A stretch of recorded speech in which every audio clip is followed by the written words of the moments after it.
حضرت ابو ہریرہ فرماتے ہیں رضی اللہ تعالیٰ عنہ کہ بھوک کی شدت سے میری کمر دوری ہو گئی، تو میں ڈرا کہ کوئی مجھے نقصان نہ ہو، تو مسجد نبوی کے ایسے گوشے پہ بیٹھ گیا جہاں لوگوں کا گزر ہوتا تھا۔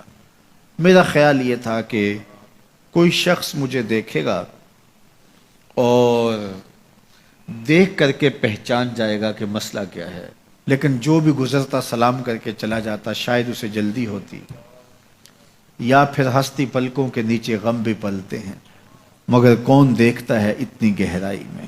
میں نے سوچا کہ ایک قدم اور آگے بڑھوں اور آنے والوں سے ہم کلام ہوں، جب میں ان سے بات کروں گا تو میرے لہجے سے وہ میری آواز کی شکستگی سے پہچان جائیں گے کہ میرا مسئلہ کیا ہے۔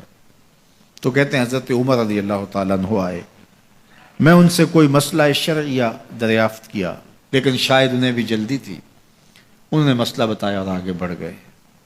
میں پریشان تھا کہ حضرت سیدنا صدیق اکبر رضی اللہ تعالیٰ عنہ آئے۔ میں نے ان سے بھی قرآنی آیت کے بارے میں سوال کیا، لیکن وہ بھی جلدی میں تھے اور انہوں نے بس آیت بتائی اور آگے گزر گئے۔ تو فرماتے ہیں کہ میں ایک عجیب کیفیت میں مبتلا بیٹھا تھا کہ ایک جانب سے روشنی اٹھی اور دل و قلب و نگاہ کا مرشد اولین آ گیا۔ تو کہتے ہیں حضور آ گئے، تو چونکہ میری عادت بنی ہوئی تھی کہ میں ہر آنے والے سے مسئلہ ہی پوچھ رہا تھا، تو میں نے حضور سے بھی مسئلہ پوچھ لیا۔ تو حضور نے میری جانب دیکھا اور پھر زیر لب مسکراتے ہوئے بولے، ابو ہریرہ بھوک لگی ہوئی ہے؟ میں نے کہا جی حضور مجھے بھوک لگی ہے۔ کہا میرے پیچھے آ جاؤ۔ حجرات اقدس کی قربت میں حضور پہنچے تو اہل خانہ کو آواز دی کچھ کھانے کے لیے ہے؟ تو انہوں نے کہا دودھ کا ایک پیالہ ہے۔ مجھے فرمانے لگے ابو ہریرہ وہ جو صفہ کے چبوترے پہ بیٹھے ہیں جاؤ ان کو بلا لاؤ۔ کہتے ہیں دودھ کا ایک پیالہ، اور مجھے تسکین ہوئی تھی لیکن 70 آدمی بیٹھے تھے وہاں۔ خیر حکم تھا، میں بلا لایا، میرے ہاتھ میں دودھ کا پیالہ دیا، کہا ابو ہریرہ دائیں سے شروع ہو جاؤ۔ اب میں ایک شخص کو پیالہ دیا اور دودھ کو دیکھنے لگا، اور وہ سیراب ہو کے گٹا گٹ پینے لگا، اپنی بھوک اور پیاس مٹا چکا، اور میں نے دیکھا کہ ایک قطرہ بھی کم نہیں ہوا۔ میرے اندر جو پہلے وسواس اٹھ رہے تھے اور مجھے جو احساس ہو رہا تھا وہ مٹ گیا۔ پھر میں نے دوسرے کو پیش کیا، اس نے بھی سیراب ہو کے پیا، لیکن دودھ ایک قطرہ بھی کم نہیں ہوا۔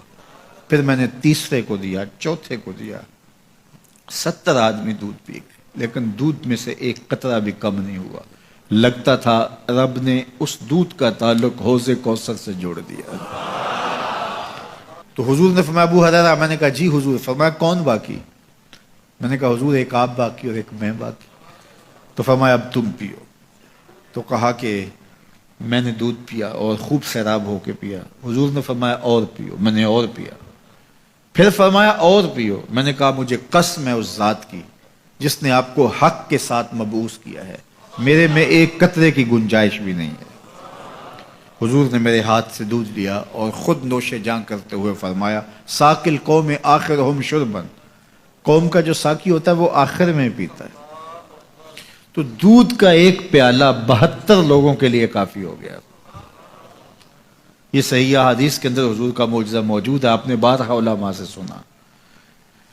لیکن اس تربیتی عمل سے بھی کبھی غافل نہ ہونا کہ 2 جہاں کا سردار ہے اور 71 آدمیوں کا جوٹا نوش جاں کر رہا ہے۔ آج جب دولت پھیل رہی ہے، لوگوں کے پاس وسائل زیادہ ہوتے چلے جا رہے ہیں، تو ان کو ایک دوسرے سے گھن آنا شروع ہوتی ہے، برتن الگ ہوتے چلے جاتے ہیں۔ کسی زمانے میں تمام افراد ایک ہی برتن میں بیٹھ کے کھاتے تھے۔ پہلے یہ ہوتا تھا ایک گلی میں 2 امیر رہتے تھے، 4 غریب رہتے تھے، 2-3 مخیر حضرات اور جو ہے وہ کچھ متوسط لوگ رہتے تھے، اور ایک چھوٹا سا کنبہ اور قبیلہ ہوتا تھا، اور وہ ایک دوسرے کی ضرورتوں کا خیال رکھتے تھے۔ پیسے زیادہ آ گئے تو اب امیروں کو اس گلی سے گھن آنے لگی، تو وہ وہاں سے نقل مکانی کر گئے، انہیں وہاں رہنا اچھا نہیں لگتا۔ یہ بات ذہن میں رکھیے گا کہ ہمارے دین نے ہمیں ایک دوسرے کے دکھ بانٹنے کی تلقین کی ہے، ایک دوسرے کے قریب ہو کے رہیں اور ان کی ضرورتوں کا خیال رکھیں۔ اپنی استطاعت کے مطابق کسی کی عزت نفس کو نقصان پہنچائے بغیر، شہرت، ریا اور کسی اس طرح کی مرض کو اپنے قریب جو ہے وہ نہ آنے دیں، اور لوگوں کی اس مخفی انداز سے مدد کریں کہ ان کی ضروریات پوری ہوں۔